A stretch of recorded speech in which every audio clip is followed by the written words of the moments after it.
how to put handles on any rope. Most of these handles have a small hole and we have bigger ropes. You will need this guy, a needle nose plier. These handles are very flexible, so don't be scared to break them.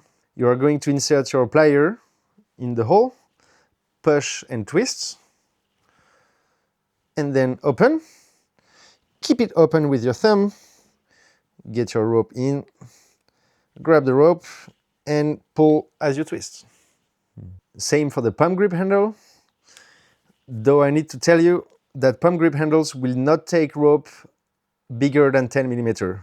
They would crack or get damaged, so 10 mm maximum, or 3/8.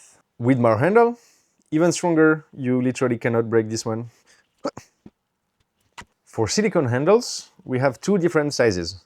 They are the same, only difference is the hole.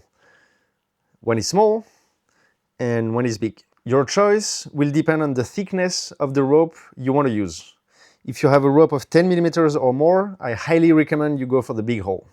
For the small one, still the same. First you have to remove the metal piece that's inside, if you have a rope of more than 6 mm. And then, again, it's silicone, extremely flexible. So feel free to go for it. For the big one, no problem. Most ropes will just go in without a plier. Anything under 9 mm, I recommend you get the small hole. Otherwise it will slip through and it's gonna be hard to secure inside. Now, how to secure your handle in place. The easiest, in most cases, is to perform a simple knot. As long as it fits inside the handle, that will be your easiest option and the one that allows you to change later. For some setup, the rope is too thick to have a knot fit inside the handle. When that's the case, we're going to show you how to secure your handle with hot glue. You can do that with any of these, but the small hole silicone handle. The space inside is just not enough for hot glue to hold your rope securely inside. So for the hot glue method, you want to first fill the bottom layer of the handle. Insert the nose inside the handle to make sure you really hit that bottom and have no empty spots.